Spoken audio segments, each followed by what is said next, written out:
Professeur Abbé René Kande Katankou, tu étais un modèle pour tous ceux qui t'ont connu. Que la terre de nos ancêtres te soit douce.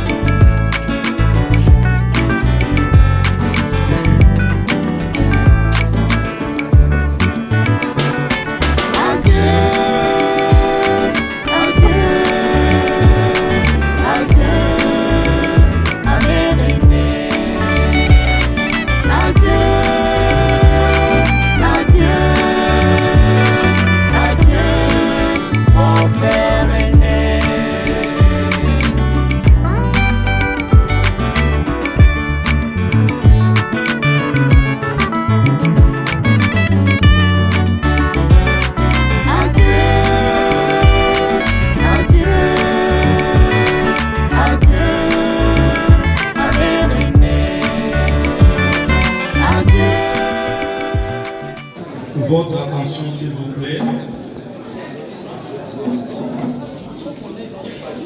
Le grand séminaire Théologicum Christophe de Malolé est heureux de vous accueillir en ce lieu et de vous offrir un cadre pour une séance académique en l'honneur du professeur René Kande qui nous a quittés.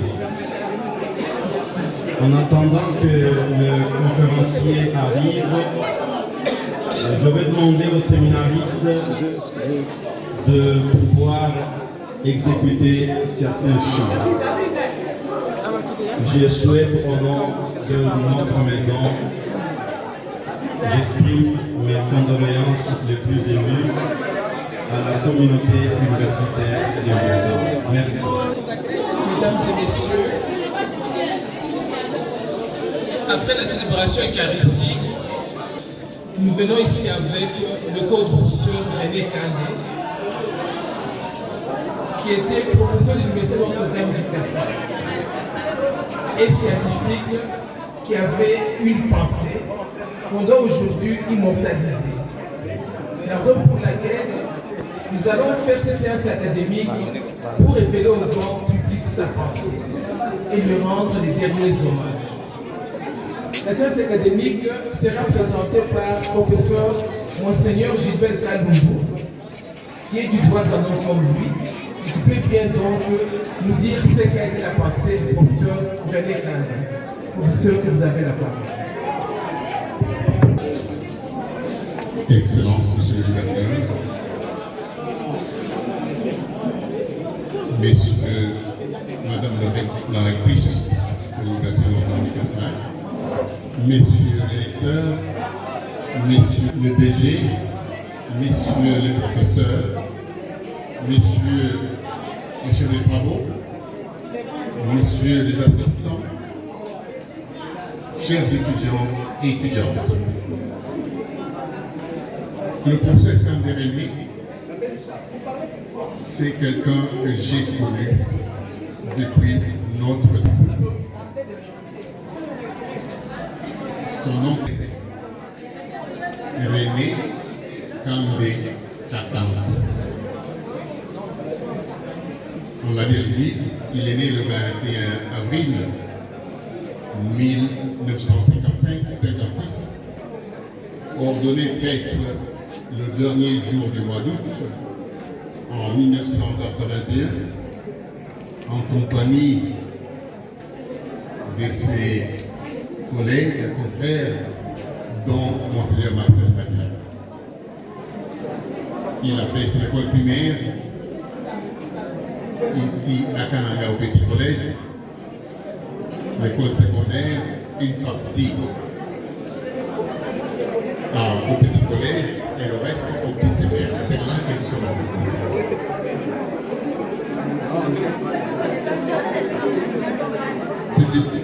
C'est depuis lors que nous sommes connus, donc, je répète, depuis notre enfance, beaucoup de souvenirs. Après le petit séminaire, René a fait son grand séminaire à Moressa, au grand séminaire de Moressa, à Bukavu, ensemble avec nous. Tu n'étais pas en train de tirer. À la fin des études au séminaire et l'ordination, l'abbé s'est vu confier beaucoup de responsabilités, surtout dans l'enseignement. C'est ainsi qu'il a été à la tête de plusieurs institutions d'enseignement secondaire, telles que l'Institut Boukitou, le Chidira, le Collège Saint-Louis, le petit séminaire de Kaboué. Puis a suivi la formation universitaire en France, à l'Institut catholique de Paris, la faculté de droit canonique. Puis il a soutenu sa thèse de doctorat en 1993, c'est-à-dire 10 ans après la promulgation du nouveau code de droit canonique. Revenu au pays, l'abbé Rémy a été nommé à différents postes de pastorat diocésaine. Puis, Rémy dans l'enseignement supérieur et universitaire sur la ville de Canaan. D'abord, il a enseigné à l'ISI, Institut supérieur pédagogique de Kananga, devenu actuellement l'UPK, Université pédagogique de Kananga. Et enfin, à l'Université Notre-Dame de Versailles, il a œuvré jusqu'au dernier jour de sa vie. À présent, voyons ses activités académiques, car c'est de cela qu'il s'agit dans cet hommage académique. Professeur Rémy Kandé a consacré sa vie à l'UPK dans les enseignements et l'encadrement des apprenants, surtout à la faculté de droit, dont il était cofondateur aux côtés de sa collègue, le professeur Joséphine Bikoïta-Mwamba, actuel recteur de l'université. Parmi ses recherches et publications, se détache principalement le texte de sa thèse de doctorat et les différents articles de revue, notamment les 2 derniers en date, soit l'enseignement et l'engagement politique de l'Église en Afrique, à l'épreuve de la justice selon Africae Munus de Benoît XVI, et sa récente contribution au mélange posthume en l'honneur de Monseigneur Bakole Wailunga, archevêque de Canada, au titre de Monseigneur Bakole, son clergé et l'Église particulière de Canada, une mine à ciel ouvert. À cœur ouvert, nous mettrons. L'abbé Rémy était une encyclopédie que l'on pouvait consulter à tout moment, surtout en ce qui concerne la littérature. Tous les élèves et les étudiants qui sont passés par lui peuvent témoigner. Son secret, la lecture constante. Lecture constante de bons auteurs. Il est l'un des rares parmi nous qui a lu plus de 250 romans dans sa vie. Plus de 250 romans. Il était d'un langage,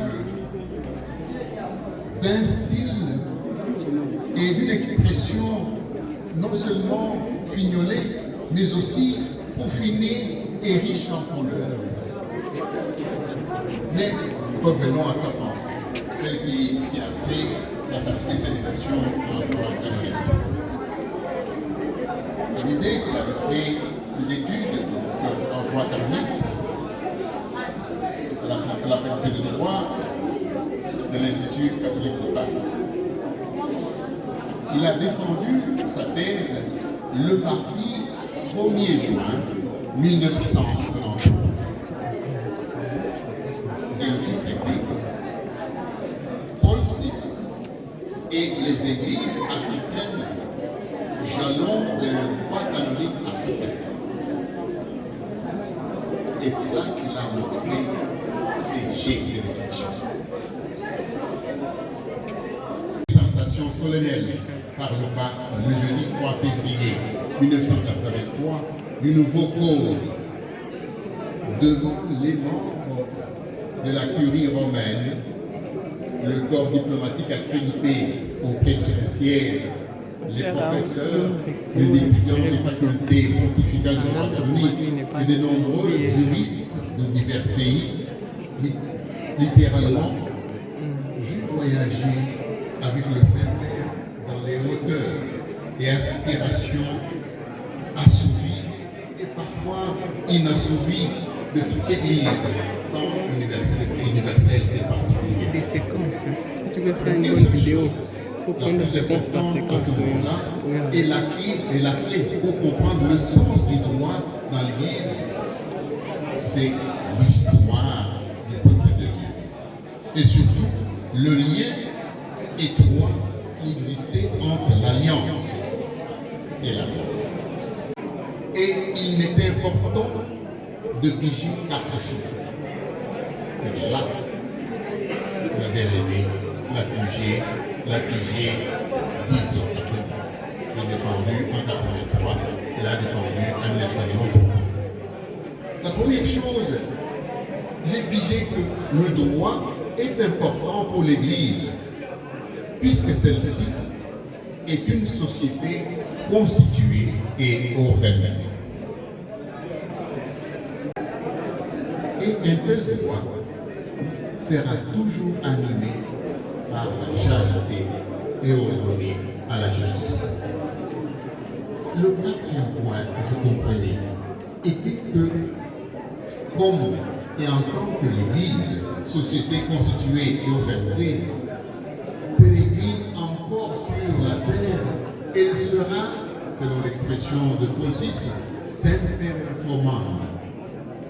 Et son droit aussi. Et toute cette assemblée d'experts et de témoins à la présentation du nouveau cours de droit canonique, l'Église d'Afrique, de Paul VI en 1969, voilà, s'était posé des questions quelques années après le concile sur la possibilité de célébrer le concile africain. Dans ces référents à l'histoire des conciles pléniers africains qui se sont tenus à Carthage de 345-525 et dont l'accord au droit canonique de l'Antiquité et du Moyen-Âge sont indéniables.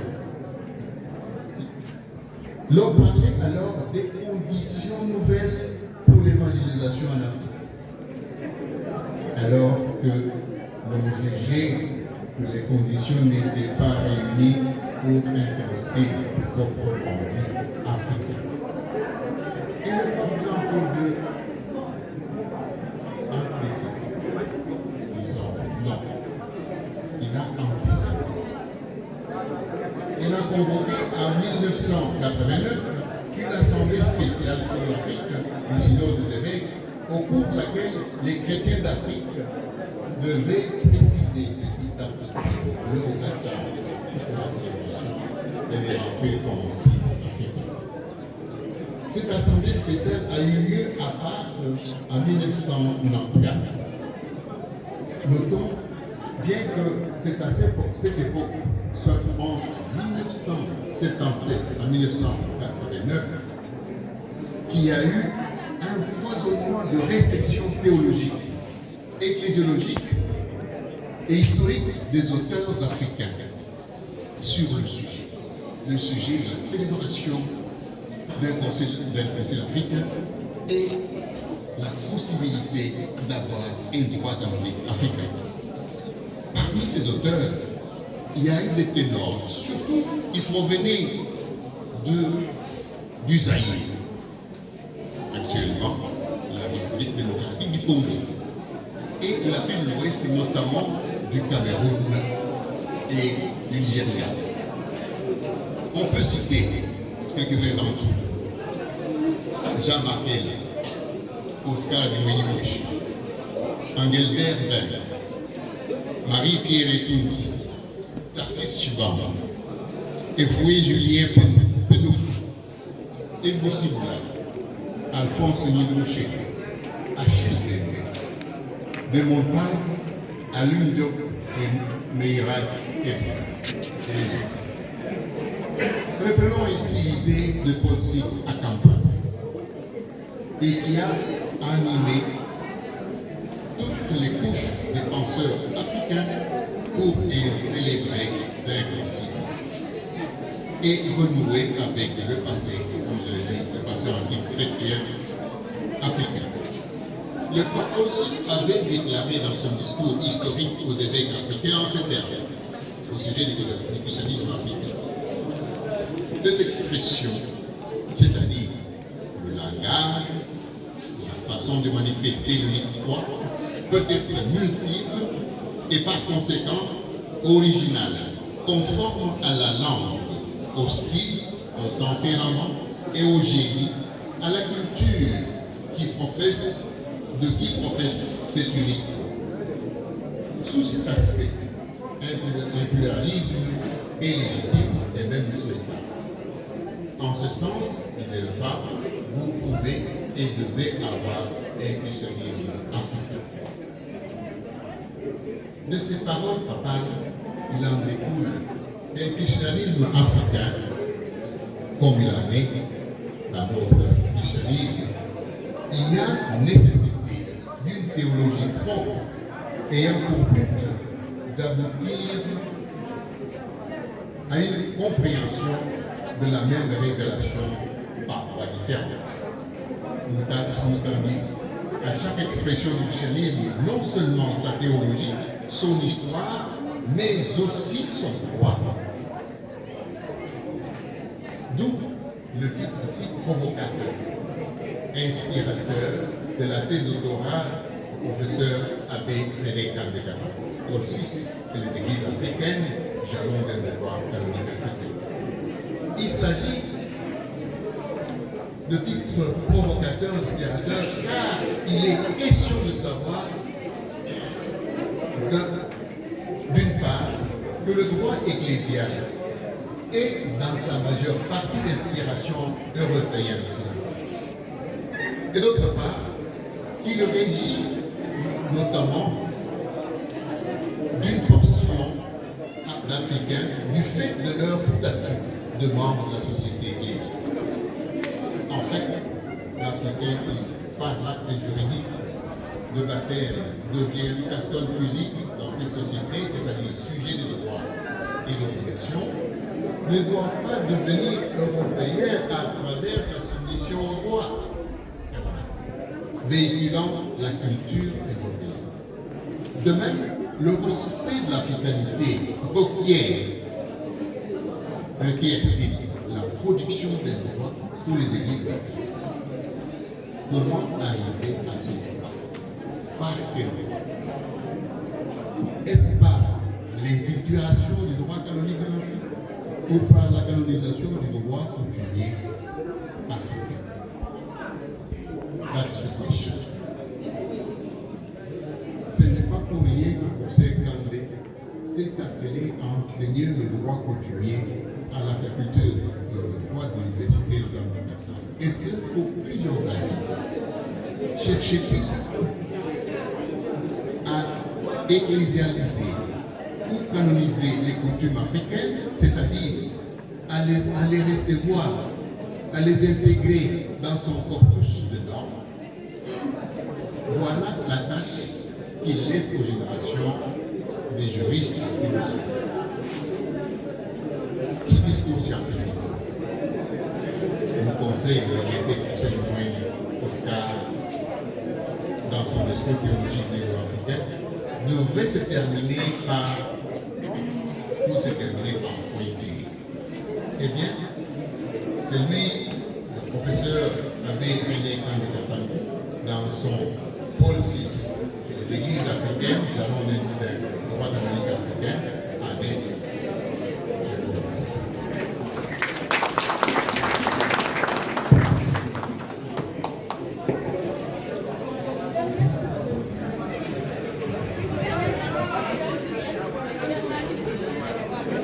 Après ces séances académiques, nous allons passer la parole au professeur François Mwissanza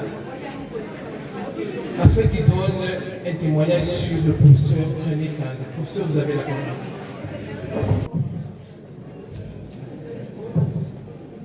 Excellences, Messieurs le gouverneur de la province du Kasaï central, Madame la rectrice de l'Université Notre-Dame du Kassai, je vois Monsieur le recteur de l'Université pédagogique du Canada, chers collègues professeurs, chers confrères prêtres, révérendes sœurs, chers assistants, chers CT, chers étudiants, auguste assemblée, à vos titres et qualités respectés, je m'en vais livrer un témoignage d'un cadet qui a connu le père René après avoir suivi la communication scientifique sur sa personne donnée par celui qu'il a connu pendant plusieurs années. En fait, moi, avec Père René, mon prédécesseur comme doyen de la faculté des droits, avant que je ne cède aussi place au professeur Waba, actuel doyen de la faculté, nous avons partagé dernièrement la vie depuis le mois d'octobre. C'est pour cela que je dis que je suis cadet dans la connaissance de l'illustre disparu. C'est depuis le mois d'octobre que nous avons partagé presque le même bureau dans la salle des professeurs à l'UQAM. On était chaque jour côte à côte. C'est ainsi que mon témoignage vis-à-vis de lui peut s'articuler autour de deux points principaux, à savoir certaines de ses qualités qui m'ont frappé et aussi, je crois, mais je ne pense pas parce qu'il s'agit d'un rêve. Donc le deuxième point, c'est le rêve que j'ai dû faire pendant que lui était à la mort. On s'est retrouvés. Et si vous allez le permettre, je pourrais vous le relater. Un rêve révélateur du rôle qu'il serait, moi je crois, vous pouvez penser autrement, qu'il serait en train de jouer pour nous le rôle d'intercesseur. De ces qualités, j'ai retenu en cette liste disparue la patience, la tolérance et l'humilité, comme son frère l'a dit au niveau de l'église Saint-Clément. Et ce n'est pas tout. J'ai retenu aussi son esprit d'humour. Et à côté de cela, la fraternisation. Le père René voulait, avec ses collègues professeurs, comme avec ses collègues et ses confrères prêtres, se rencontrer pour partager non seulement les idées ensemble, mais un verre, en disant la vie est déjà monotone. Et moi, je lui disais, il faut alors la démonétiser. Et on s'est mis à rire tous. À côté de ces qualités, nous pouvons, ou j'ai pu ajouter, parce qu'il s'agit de moi, et peut-être c'est là qu'il a amené à la disparition, l'oubli de soi, l'amour effréné de son travail, doublé de la discipline disponibilité légendaire. Et pour preuve, vous allez bien me suivre ici, à l'UQAD, nous avons une chapelle et chaque professeur abbé a son jour pour dire la messe. C'est pour moi ce lundi, pour l'académique mardi, mais pour l'abbé René Kandé, c'était mercredi. Et il tenait à ça mordicus. De telle sorte que le mercredi décembre, quand l'aumônier, l'abbé Léon Béa, est venu nous présenter le programme, il lui posera la question dans son humilité, comme c'est un jour spécial, et c'est moi qui dois présider, ou bien c'est vous l'aumônier. Et l'aumônier de lui dire, c'est vous bien sûr, c'est votre jour. Et sans hésiter, il avait accepté de célébrer cette célébration. Et vous connaissez, non seulement vous faites l'homélie, mais vous vous tenez debout pendant longtemps, ça dépend du nombre de chrétiens. Et il était debout là, en train de verser la cendre sur la tête des chrétiens.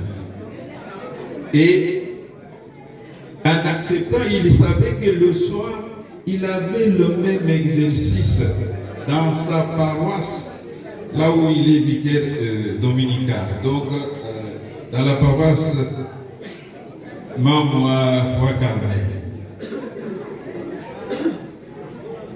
Non seulement il avait conscience qu'il devait présider ces deux messes, il savait aussi qu'il était déjà aligné jeudi et vendredi pour enseigner. Il a fait ces exercices-là jeudi.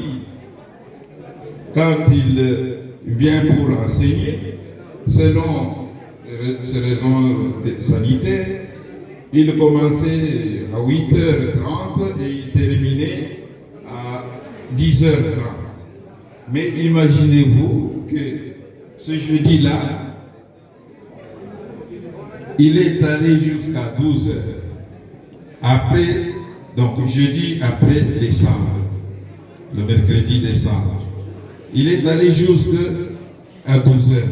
Et quand il revient dans notre bureau, je l'ai vu personnellement frissonner avec les yeux rougeâtres. Tout de suite, j'ai dit, il y a Béro, ça n'allait pas. Je vois que le professeur n'est pas dans son assiette. Alors ici, est-ce qu'il faut un liquide de couleur ou noir, brune ou de l'eau? Moi j'ai dit non, ici il faut de l'eau. Ce qu'on lui avait donné. Et après, je lui dis comment ça va. Il dit, François, après réflexion, je me rends compte que ce qui m'arrive, c'est la conséquence des 2 journées très chargées.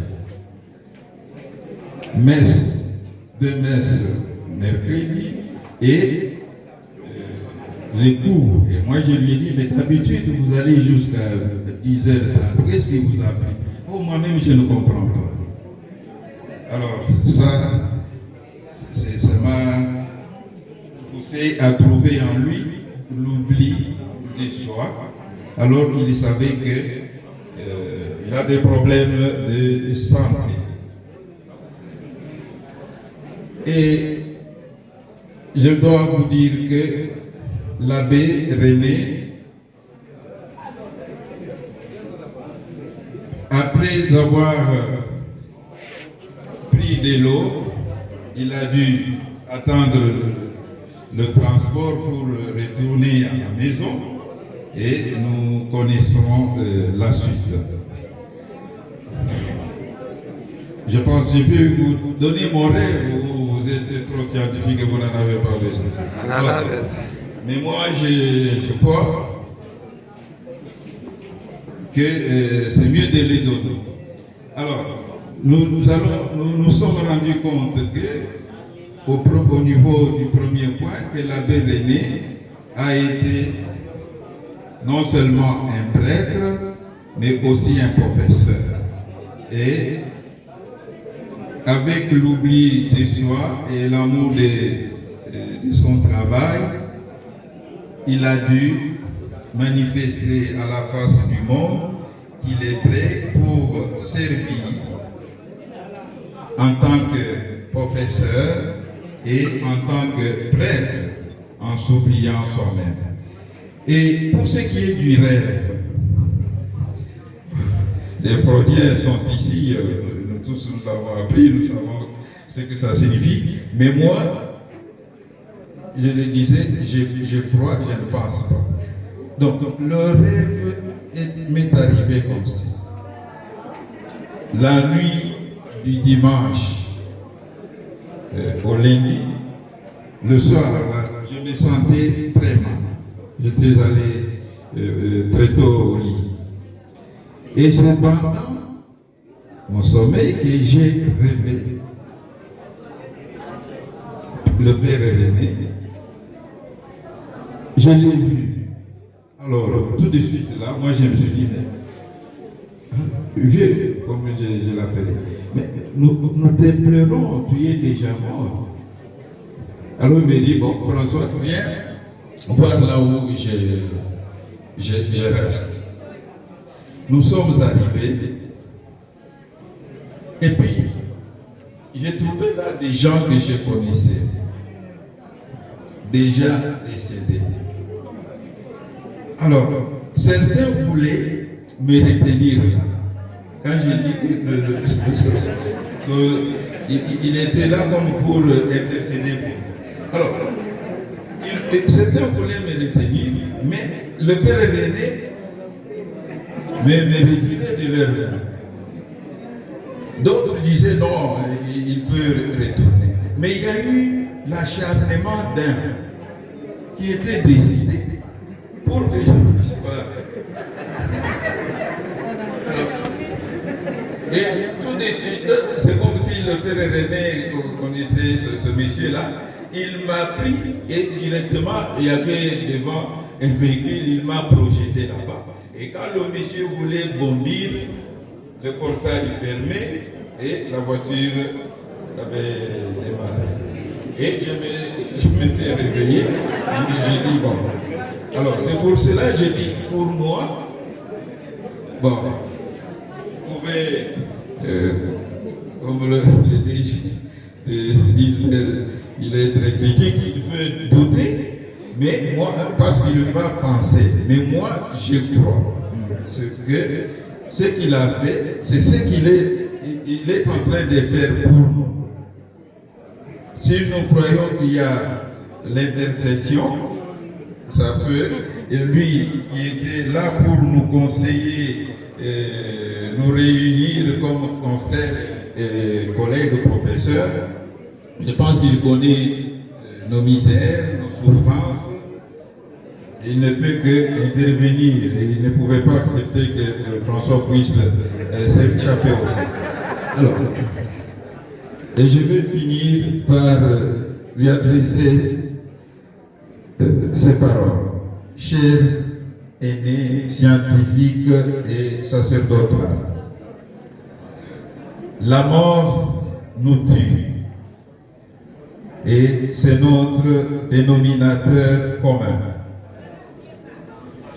Je suis tenté, comme je l'ai dit souvent à nos étudiants, que la mort n'existe pas, selon le sophiste Gorgias, pour les vivants, parce qu'ils ne sont pas encore morts, et pour les morts, parce qu'ils ne sont plus concernés, comme lui, on peut dire qu'il n'est plus concerné.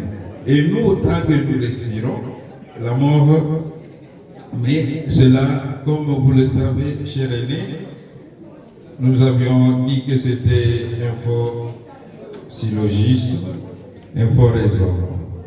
Sois alors notre intercesseur, comme tu me l'as révélé en songe, et surtout l'intercesseur de notre alma mater, l'Université Notre-Dame du Kassai, auprès du maître de l'histoire et des circonstances. Repose bien en paix du ressuscité que tu as servi sacerdotalement et scientifiquement. Amen.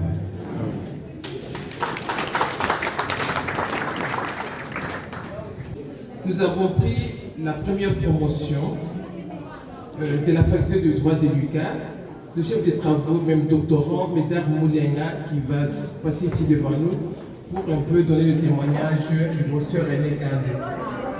Et je suis contente parce que quand il m'a regardé, il disait c'est de nos premiers étudiants, c'est notre première couvée. Alors que la première couvée vient nous parler du professeur. Merci. Excellence, Monsieur le gouverneur de province,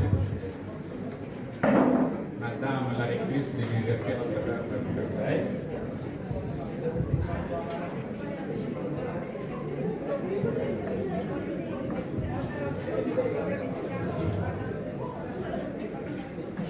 je suis là devant vous pour présenter un témoignage à l'honneur du professeur Abbé René Kandé Katambo. Cher professeur Abbé René Kandé Katambo, en de si pénibles circonstances, les paroles sont des peu de poids. Elles sont impuissantes à atténuer notre immense douleur. Votre personnalité était tellement marquante que vos anciens étudiants failliraient à leur devoir en ne manifestant pas publiquement leur admiration pour celui qui fut leur professeur, leur directeur et leur doyen.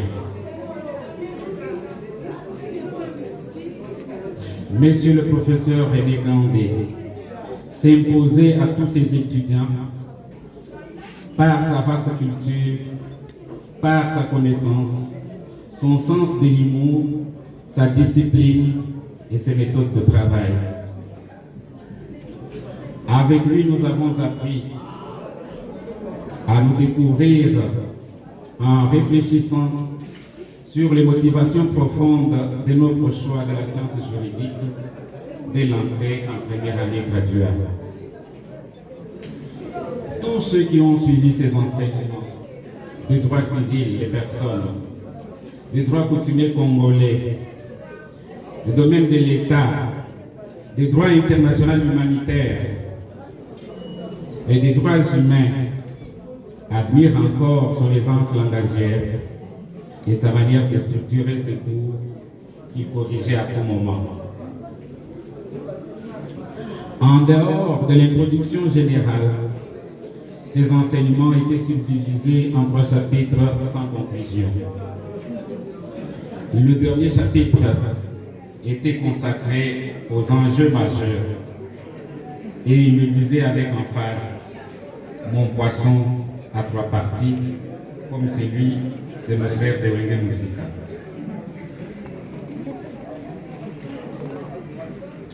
Ces enseignements sans épilogue indiquent l'ouverture de l'esprit qui les caractérisait.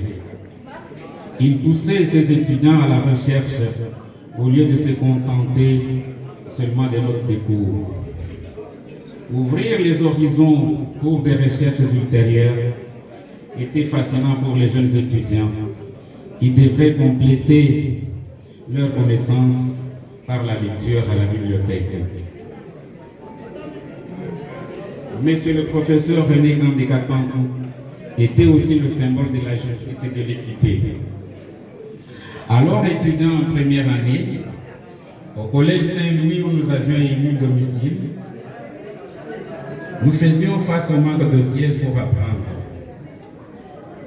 Vice-doyen de son état, il a aperçu les frais académiques de certains collègues et autorisé qu'on aille acheter des chaises pour les étudiants de droit, ce qui a failli nous coûter cher auprès des membres du comité de gestion de ce temps-là. Et c'était pour la bonne cause. Monsieur le professeur René Kandé est mort en travaillant pour tous ses étudiants. Tel un militaire au front, il est tombé arme à la main. Vous avez enseigné jusque jeudi.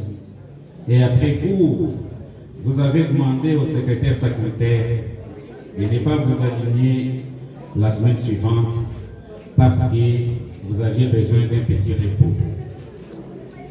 À peine le cours de droit international humanitaire introduit, vous avez laissé les étudiants désemparés. Mais soyez rassurés, vous nous avez formés et nous allons continuer à faire ce travail pour honorer votre mémoire et pour le plus grand bonheur des étudiants. Votre passion, votre dévotion pour l'enseignement ont façonné non seulement notre parcours académique, mais aussi et surtout notre vie professionnelle. Monsieur le professeur René Kandé, vos étudiants de l'UQAR qui sont ici ailleurs vous pleurent. Vous n'avez pas été seulement un éducateur parmi tant d'autres. Avec professeur Joséphine Bitota, aujourd'hui rectrice de l'UQAR, vous êtes des pionniers. Vous avez créé la faculté de droit et vous nous avez appris l'ABC du droit. Sachez que votre exemple restera à jamais gravé dans notre mémoire. C'est fait pour nous un grand bonheur de rencontrer un homme de votre envergure. Permettez-moi de conclure en vous lisant ces quelques mots du doyen actuel de notre faculté. J'ai cité professeur Dieudonné Lwabanguna. Il dit: la vraie demeure des morts, c'est dans les cœurs des vivants.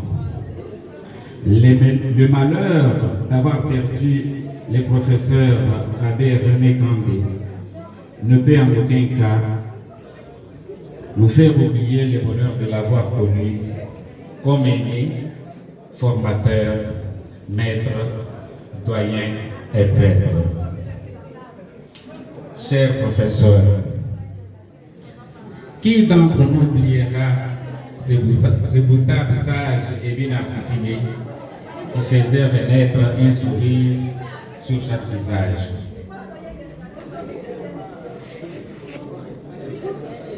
Reposez-vous donc en paix. Merci.